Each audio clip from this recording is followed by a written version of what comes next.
The stars burned cold and distant around Horizon 7, the massive space station that marked the edge of human territory. Admiral Tae-sung stood on the command deck, his weathered hands clasped behind his back as he watched the sensors. Something big was coming, something that would change everything. Captain Ji-woo walked up beside him, her sharp eyes scanning the data streams. She was the best tactical officer in the fleet, and right now her face showed concern. The readings were impossible to ignore. 800 ships, 800 alien warships sitting just outside their border waiting. They're here for a reason, Ji-woo said quietly. That's not a patrol. That's an invasion force. Tae-sung nodded slowly. He had fought in the colony wars decades ago, back when humanity was still fighting itself. Now they faced something far worse. The Valdris Galactic Empire had arrived at their doorstep, and everyone in the galaxy knew what happened when the Valdris came calling. Worlds surrendered. Civilizations bent the knee, or they died. The communication system crackled to life. A voice cold and filled with superiority echoed through the command center. Attention, primitive species of Sector 447. You will prepare to receive our delegation. Compliance is not optional. Tae-sung glanced at Ji-woo. She gave him a slight nod. Let them come, he said. We'll hear what they have to say. 20 minutes later, the Valdris delegation materialized in the station's diplomatic hall. They were tall creatures with scaled skin that shimmered like oil on water. Their leader, High Chancellor Vexnir, towered over the humans, his four eyes gleaming with contempt. Behind him stood a dozen warriors, each carrying weapons that hummed with barely contained energy. Ambassador Hyejin waited for them, standing perfectly still in her formal diplomatic robes. She had negotiated trade deals with a dozen alien species, but this was different. The Valdris didn't negotiate. They conquered. I am High Chancellor Vexnir, voice of Emperor Thalarix, ruler of 3,000 star systems, the alien announced. His translator rendered his words into perfect English, but the disdain in his tone needed no translation. Your species has the honor of being noticed by the Empire. You will now submit to our rule. Your military will disband. Your worlds will pay tribute. Your people will serve. Hyejin met his gaze without flinching. And if we refuse? Vexner's mouth twisted into something like a smile. Then we will take what we want by force. Your species is young. You have 47 colonies. We have crushed civilizations 10 times your size. You cannot win. You cannot even delay us. Submit now and your people will be allowed to live as servants of the Empire. Resist and we will erase you from existence. The silence in the hall was absolute. Every human present knew what was at stake. Behind the diplomatic words, the truth was simple. Surrender or die. Hyejin took a slow breath, then spoke in a calm, clear voice. No. Vexnir's eyes widened slightly as if he couldn't quite believe what he'd heard. What did you say? I said no, Hyejin repeated. Humanity does not surrender. We do not bow, and we certainly do not hand over our freedom to anyone who asks for it, no matter how many ships they bring. The High Chancellor's expression darkened. You are fools. Look at our fleet. 800 warships, each one capable of destroying your pathetic stations.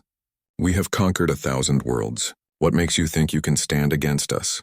Because this is where we draw the line, Hyejin said simply. You can have the rest of the galaxy if you want it, but you will not have our worlds. This border is closed. Any attempt to cross it will be considered an act of war.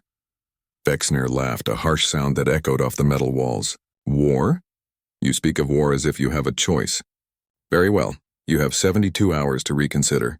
When that time expires, we will cross your border. We will take your worlds, and you will learn what it means to defy the Valdris Empire. The delegation vanished in a shimmer of light, transported back to their flagship. The humans stood in silence for a long moment. Admiral Tae-sung entered the hall, having watched the entire exchange. Well said, Ambassador. But now comes the hard part. I know, Hyejin replied. Can we actually stop them?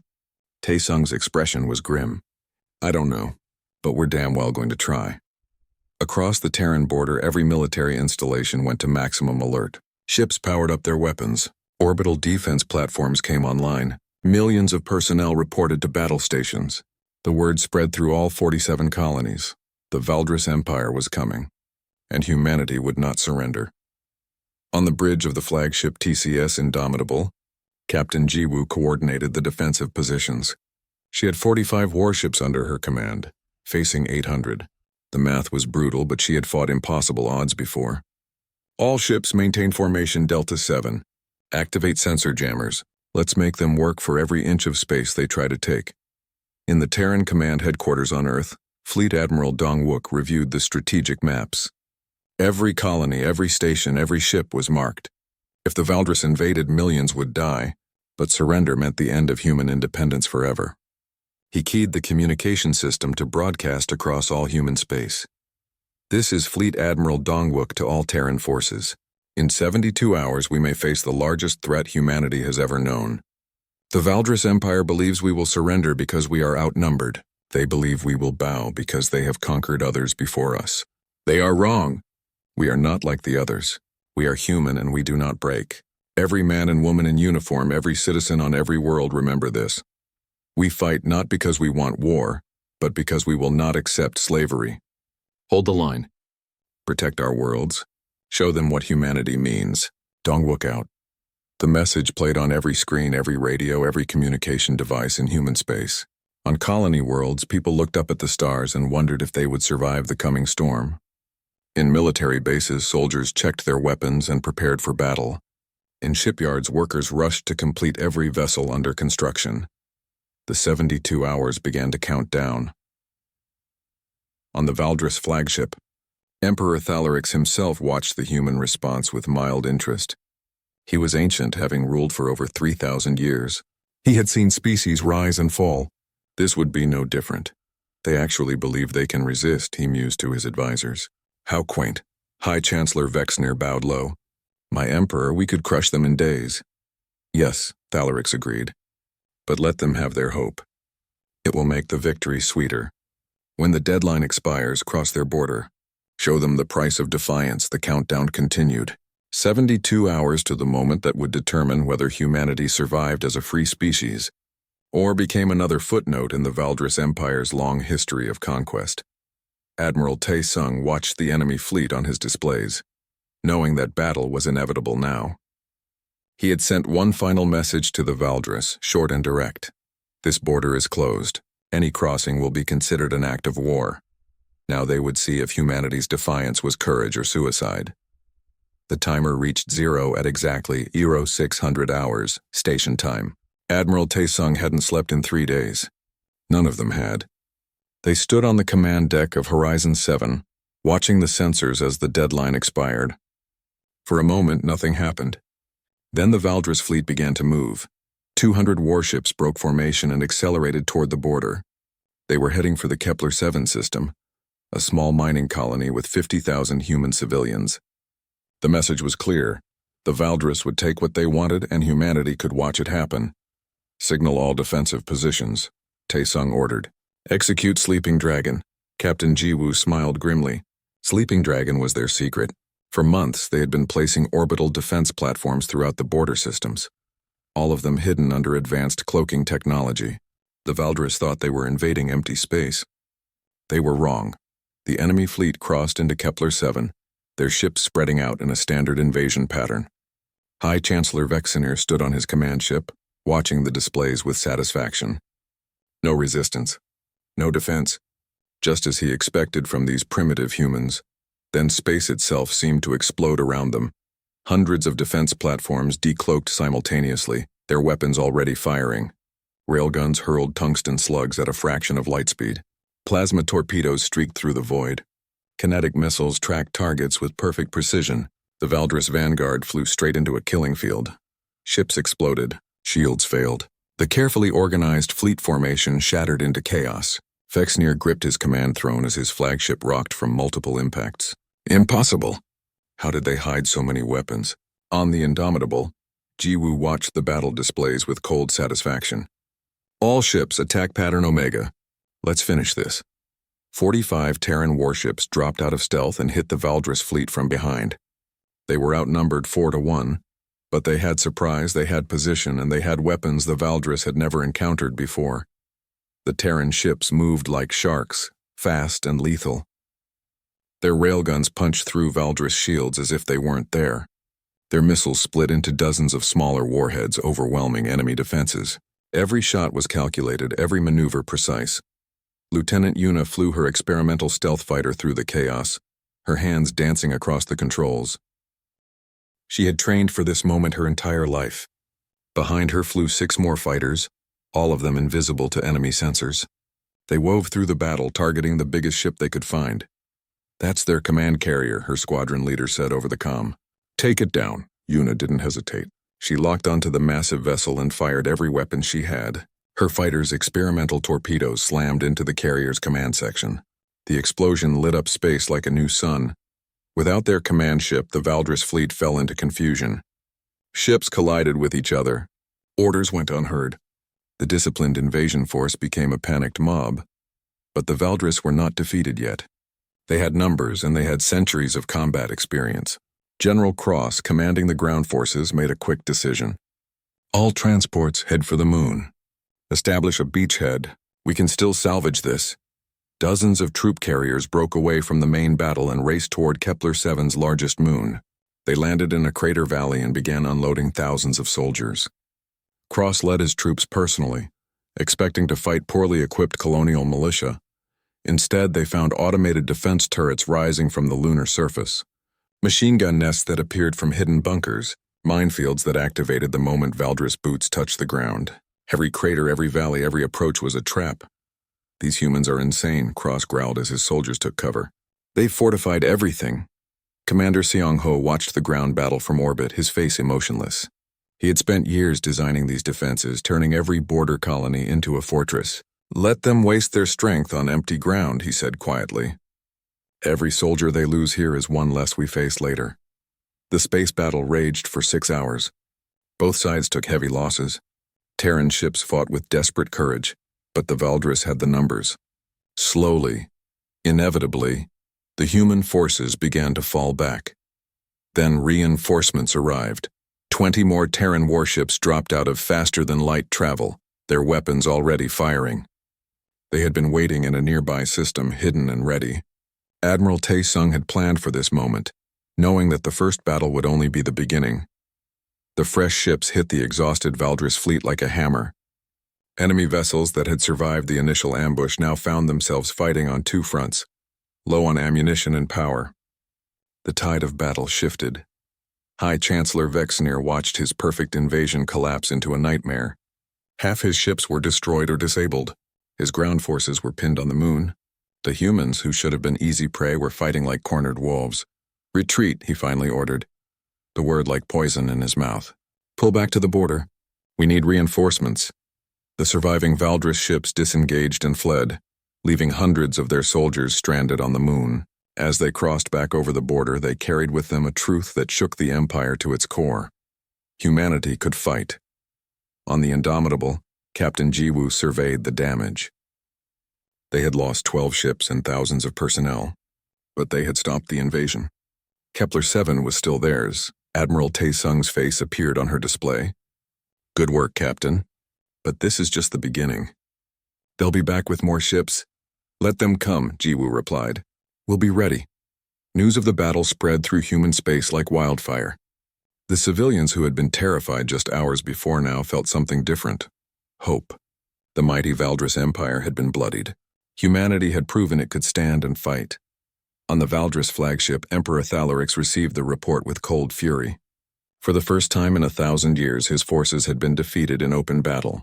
These humans had weapons and tactics he had never seen before. They had turned his standard invasion into a slaughter. "How is this possible?" he demanded. "They are a young species. They should not have this technology."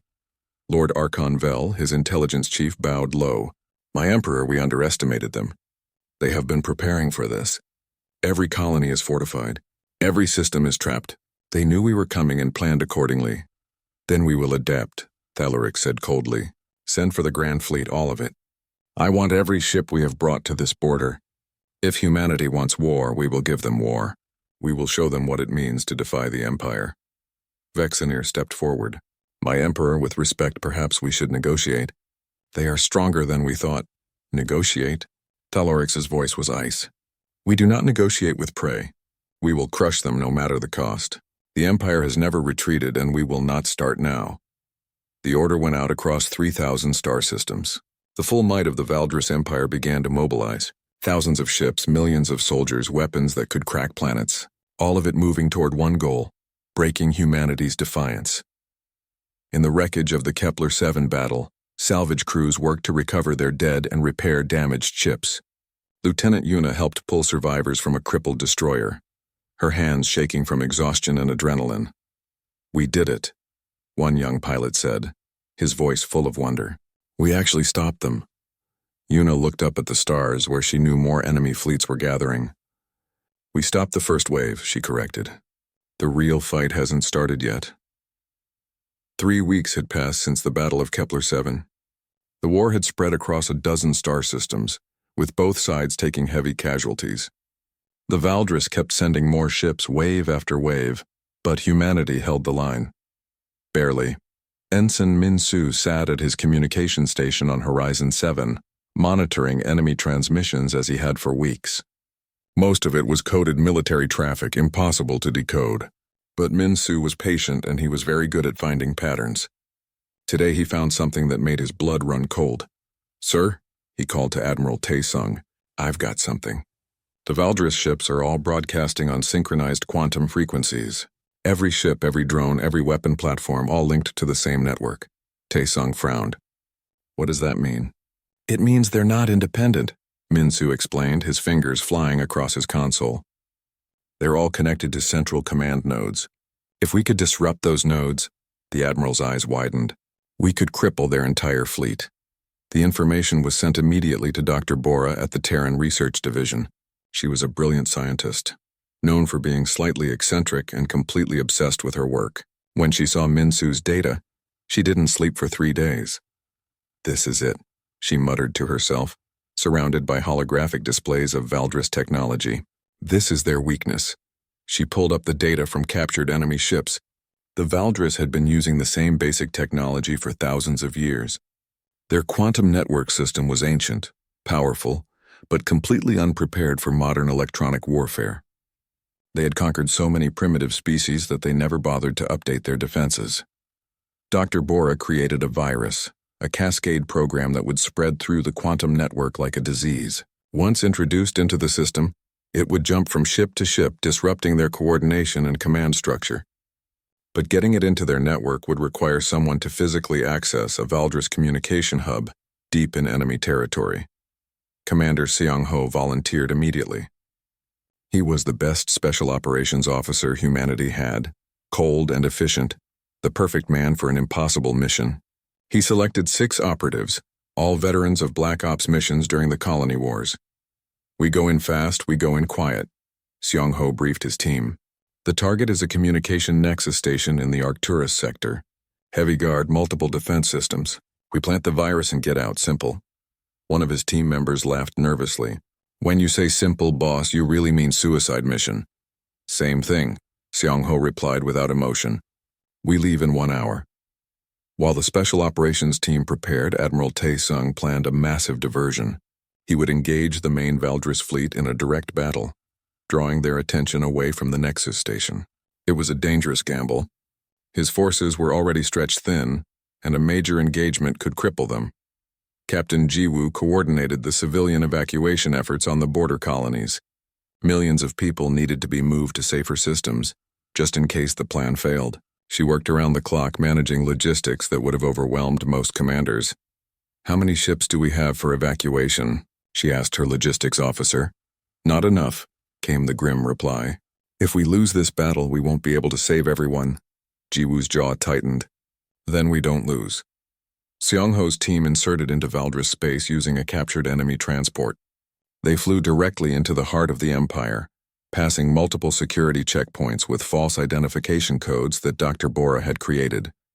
Every moment they expected to be discovered. Every scan made their hearts race.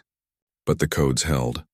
The communication nexus was a massive station, bristling with weapons and surrounded by patrol ships. Seong-ho's team docked at a maintenance port and slipped inside. They moved through the corridors like ghosts, avoiding cameras and guards. "Security is lighter than expected," one operative whispered. "They're not used to being attacked," Seong-ho replied. "The Empire hasn't faced a real threat in centuries." That makes them soft. They reached the main computer core and began uploading the virus. It would take 10 minutes to fully install. 10 minutes where any alarm, any random patrol, any security scan could expose them. 8 minutes passed in tense silence. Then 9. At 9 minutes and 40 seconds, a Valdris technician walked into the computer core and saw them. For a frozen instant, nobody moved. Then Xiong-Ho shot the technician with a silenced weapon. Alarms began to blare. The station locked down. "Upload complete," the tech specialist shouted. "Virus is active. Move," Xiong-Ho commanded. They ran for their ship, fighting through surprised guards. Valdris soldiers poured into the corridors. Energy weapons scorched the walls. 2 of Xiong-Ho's team went down, wounded but alive. They reached their transport and launched, enemy fighters immediately on their tail. The small ship dodged and weaved through a storm of weapons fire. One engine took a hit. Hull plating melted under plasma beams. They weren't going to make it. Then Admiral Tae Sung's fleet appeared, dropping out of faster-than-light travel right into the middle of the Valdris formation.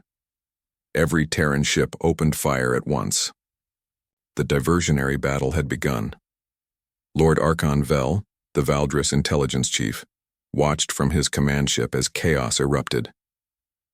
"What is happening? Why are the humans attacking here?" Then his displays started showing errors. Ship after ship reported communication failures. The quantum network that connected the entire Valdris fleet was collapsing. Coordination broke down. Formations scattered. Centuries of military discipline evaporated as ships lost contact with their command structure. On the bridge of the Indomitable, Captain Jiwoo watched the enemy fleet fall apart. "Now, all ships execute attack pattern Alpha." The Terran forces struck like a blade into the confused Valdris fleet. Without coordination, the enemy ships fought as individuals instead of a unified force. They had superior numbers, but numbers meant nothing when they couldn't work together. Emperor Thalarix received the reports with growing horror. His fleet, his magnificent fleet that had conquered 1,000 worlds, was being torn apart by a fraction of its number. How is this possible? "The humans infected our network," Lord Archon Vel reported. "The virus is cascading through every system. We can't stop it." "Then disconnect the network," Thalarix roared. "We can't, my Emperor. The virus has locked us in. If we disconnect, we lose all communication. We'll be completely blind." For the first time in 3,000 years, Emperor Thalarix felt fear. These humans, these young upstart species, had found his weakness and exploited it perfectly. They had turned his greatest strength into his greatest vulnerability. Commander Xiong-Ho's damaged ship limped back to friendly space, barely holding together. They had lost 2 team members in the escape, but the mission was complete. The virus was spreading through the Valdris network faster than anyone had hoped. The battle raged for 2 days. Valdris ships tried to fall back, but without coordination, they couldn't even retreat properly. Admiral Tae Sung pressed the advantage, driving the enemy forces back across the border. When the fighting finally stopped, 1/3 of the Valdris invasion fleet had been destroyed or captured. On Horizon 7, Dr. Bora watched the results of her virus with satisfaction. "I told them our electronic warfare capabilities were superior," she said to nobody in particular. "They should have listened." Ambassador Hye Jin stood beside Admiral Tae Sung, looking at the strategic displays. The situation had changed completely. The Valdris Empire, for the first time in its long history, was on the defensive. "Do we pursue?" Jiwoo asked. "Not yet," Tae Sung decided. "We've bloodied them, but they still have thousands of ships. Let them regroup and realize what they're facing. Sometimes the threat of what we might do is more powerful than actually doing it." A message was broadcast across all Valdris channels, sent by Ambassador Hye Jin herself. It was short and simple. "You were warned." Those 2 words carried more weight than any threat could have. The Empire had been warned. They had chosen to attack, and now they were paying the price. Fleet Admiral Dong Wook stood in the war room on Earth, surrounded by holographic displays showing the entire theater of war. The Valdris Empire had pulled back to regroup, giving humanity a brief moment to breathe. But Dongwook knew that moment wouldn't last. He had spent his entire career studying warfare, and he understood one fundamental truth: the best defense was a strong offense. "Gentlemen, ladies," he addressed the assembled commanders. "We've proven we can hold our border. Now we're going to prove we can take theirs. Operation Thunderbreak begins in 48 hours. Admiral Tae-sung studied the operational plans with concern. "We're going to attack 12 systems simultaneously. That's spreading ourselves dangerously thin." "That's the point," Dongwook replied. "The Valdris expect us to be defensive. They think we'll sit behind our border and wait for them to attack again. We're going to do the opposite. We're going to hit them everywhere at once, force them to defend on multiple fronts. They have the numbers, but we have the initiative." Captain Soo-jin, commander of the carrier group Valiant Heart, leaned forward. "What about supply lines? We can't sustain a deep offensive without secure logistics." "We won't need to sustain it," Dongwook explained. "This isn't a conquest, it's a raid. We strike, we hurt them, we withdraw. Hit and run over and over until they beg for peace." The operation launched with surgical precision. 12 Terran battle groups jumped into Valdris space simultaneously, each targeting a different system. They weren't trying to hold territory.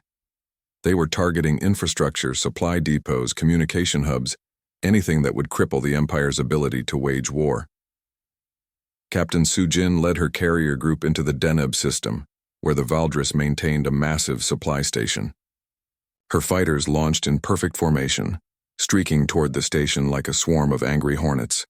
The defenders scrambled to respond, but they were caught completely off guard. "All bombers, target the fuel tanks," Soo-jin ordered. "Make this hurt." The station exploded in a chain reaction that lit up space for light minutes in every direction. Trillions of credits worth of supplies went up in flames. The Empire could replace them eventually, but it would take time, and time was something they no longer controlled. Lieutenant Yuna had been promoted to squadron leader after her actions at Kepler 7. Now she led a strike force against a Valdris shipyard in the Polaris system. They came in fast and low, skimming the atmosphere of a gas giant to avoid detection. "Remember," she told her pilots, "we're not here to fight. We're here to break things and leave. Speed is life." They hit the shipyard with everything they had.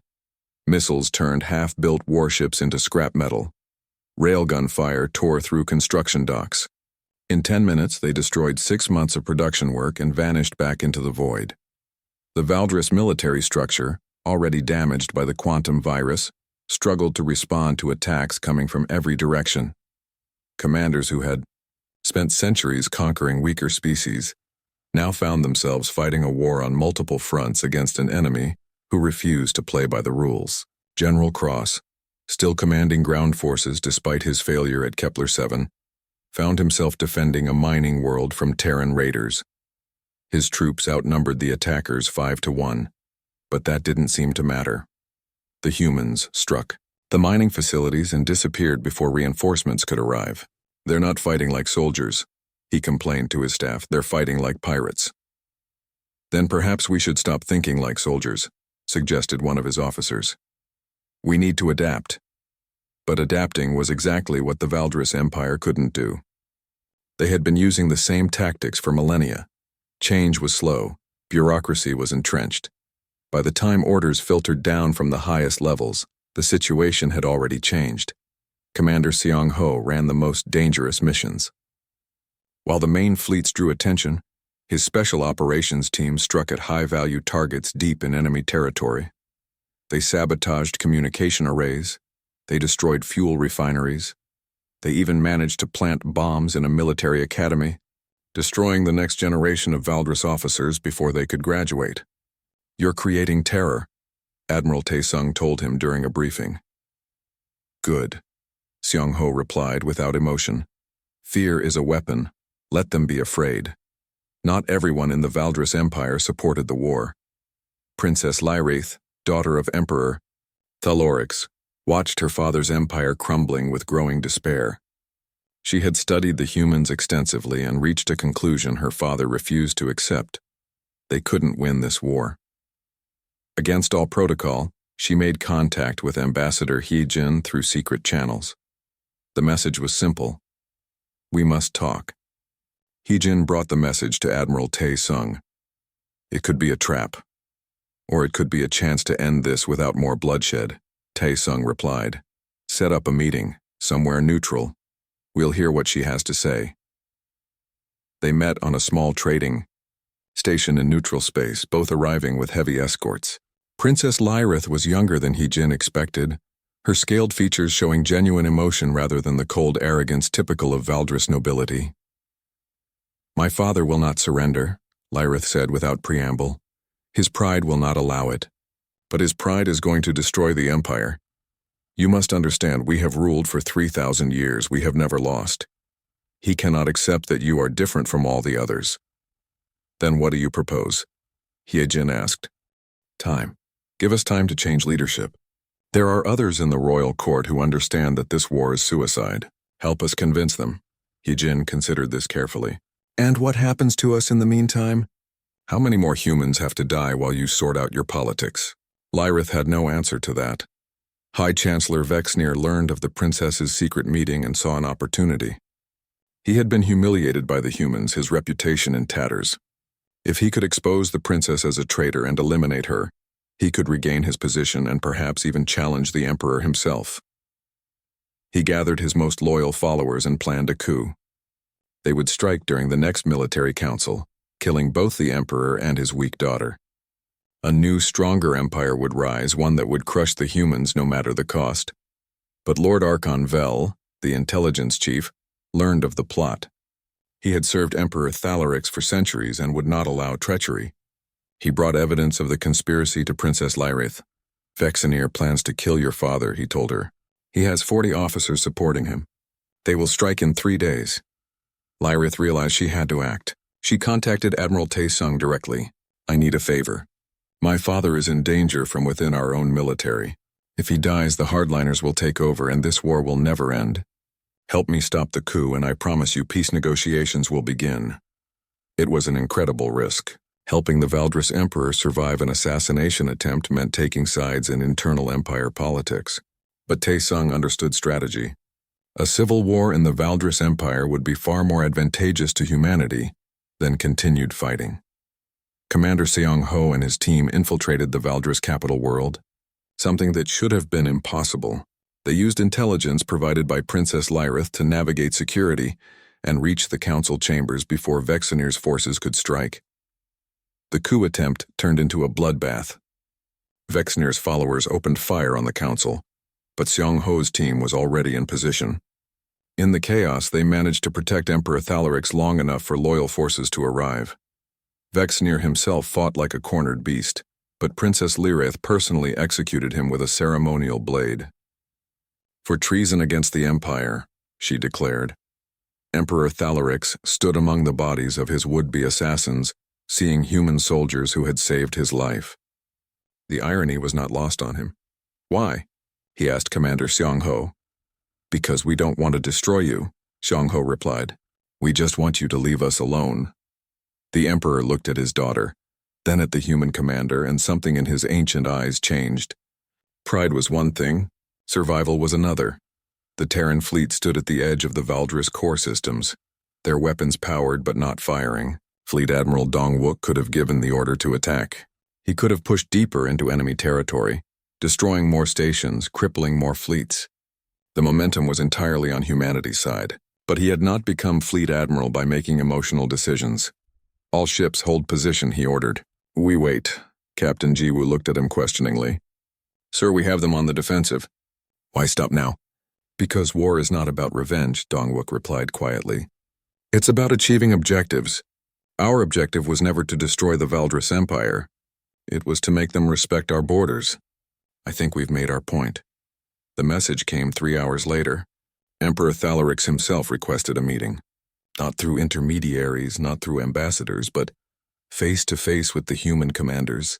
It was unprecedented in 3,000 years of Valdris history. The meeting was held on Horizon 7, the same station where this had all begun. Admiral Tae-sung stood beside Ambassador He-Jin as the Valdris delegation materialized.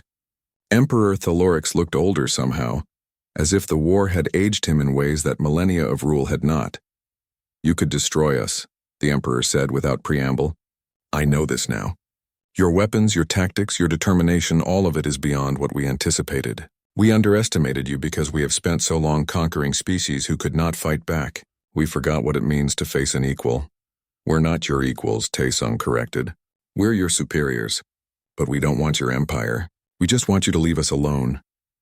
Thalarix's expression hardened for a moment, pride warring with reality. Then he bowed his head slightly. "What are your terms?" Ambassador Hyejin stepped forward with a document that had been prepared by the entire Terran diplomatic corps. "A demilitarized zone 50 light-years wide between our territories. No military vessels, no weapons platforms, no installations of any kind. Free trade through the zone for civilian vessels, a mutual non-aggression treaty, and recognition of human sovereignty over all our current colonies. That is all?" Thalarix asked, surprised. "You do not demand tribute? Reparations? Territory? We're not conquerors," Hyejin replied. "We fight when we must, but we don't seek war. Honor these terms, and there will be peace between us." Princess Lyrith, standing beside her father, spoke up. "And if we violate the terms?" Taesung answered that question. "Then we finish what we started, and next time we won't stop at your border." The silence that followed was heavy with implications. Everyone in the room knew the humans could do exactly what they threatened. The Valdris military had been shattered. Their economy was crippling under the strain of war. Their communication systems were still recovering from the virus. They needed peace as much as humanity did. "I accept," Emperor Thalarix said finally. The words seemed to pain him, but he said them clearly. "The Valdris Empire will honor your terms." The treaty was signed 2 weeks later after lawyers and diplomats from both sides had examined every word and clause. The war that had terrified humanity and humiliated the Valdris Empire was over. The cost had been terrible. 30,000 human lives lost, hundreds of ships destroyed, entire colonies damaged. But they had won their independence. Captain Sujin was promoted to admiral, taking over command of a new defensive fleet stationed in the demilitarized zone. Her orders were simple: watch the border and make sure the Valdris kept their word. Lieutenant Yuna received the Star of Terra, the highest military honor humanity could bestow. She stood at attention while Fleet Admiral Dongwook pinned the medal to her uniform, knowing that every pilot in the service envied her that moment. "You saved thousands of lives," Dongwook told her. "Perhaps millions. The Empire learned that our pilots were not to be trifled with, and you taught them that lesson personally." Commander Seong-ho continued his work in the shadows. His special operations teams maintained surveillance on Valdris military movements, ensuring that no secret buildup was occurring. He trusted the treaty, but he trusted verification more. Dr. Bora found herself in an unexpected position. With peace established, scientific cooperation became possible. Valdris researchers, humbled by their defeat, wanted to understand human technology. Joint research stations were established in the demilitarized zone, where scientists from both species worked together. "Fascinating," Dr. Bora said, examining Valdris quantum network technology. "Your fundamental theory is sound, but your implementation is ancient. No wonder our virus spread so easily." The Valdris scientists bristled at the criticism, but they couldn't deny the truth. They had stagnated for centuries while humanity had been innovating out of necessity. Ambassador Hyejin established the first Terran embassy in Valdris space, a massive complex on their capital world. She walked through streets where crowds of aliens stopped to stare at her. Some showed respect, others showed resentment, but none showed contempt anymore. "They fear us now," her aide observed. "Fear is a beginning," Hyejin replied. "Respect will come later. We have time."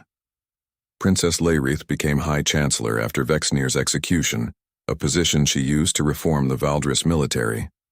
The old guard resisted, but she had her father's support and the undeniable proof that the old ways no longer worked. "We must adapt or die," she told her officers. "The humans have shown us that technology alone is not enough. We need flexibility. We need innovation. We need to remember that pride is not the same as strength." Years passed. The border between human and Valdris space remained peaceful. Trade flowed through the demilitarized zone. Joint patrol missions, unthinkable at first, became routine. Young officers from both species trained together, learning each other's tactics. Other galactic powers took notice. The Krennics Collective, which had been considering an expansion into human territory, quietly abandoned those plans. The Tholis Unity, observing from a distance, sent diplomatic envoys to Earth. If the humans could stop the Valdris Empire, they were a power that needed to be taken seriously. Admiral Tae Sung retired after 5 years of peace, his job complete.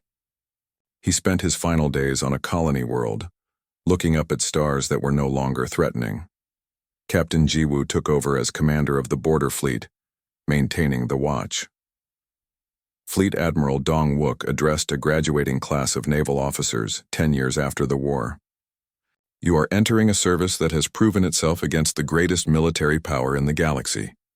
You wear a uniform that means something now. Other species look at the Terran insignia and they understand. We are not prey. We are not victims.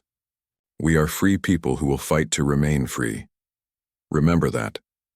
Honor that. And never let anyone cross our border again.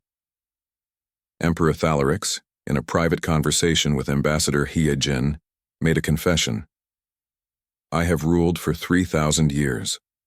I have conquered 1,000 worlds, but I have never encountered a species quite like yours. You fight not for glory or territory, but simply for the right to exist on your own terms. It is both admirable and terrifying. You're welcome to be terrified, Hyejin replied with a slight smile, as long as you stay on your side of the border. The phrase entered galactic politics as a warning and a promise. When disputes arose between species, when one power threatened another, diplomats would invoke the Terran precedent. Remember what happened to the Valdris, they would say. Don't cross the Terran border. Humanity had not sought to be a galactic power. They had simply refused to be conquered. But in defending their freedom, they had changed the balance of power across thousands of star systems. The age of easy conquest was over. Any empire that wanted to expand would have to think twice, knowing that their prey might have teeth. On Horizon 7, now a symbol of human resistance rather than just a border station, a memorial was erected. It listed the names of every person who had died defending the border. 30,000 names, each one representing someone who had refused to surrender.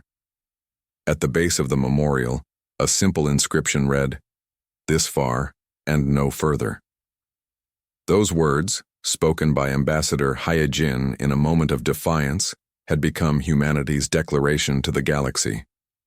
They would explore, they would trade, they would make friends and allies, but they would not be conquered, they would not be absorbed, they would not surrender their freedom to anyone, no matter how many ships they brought.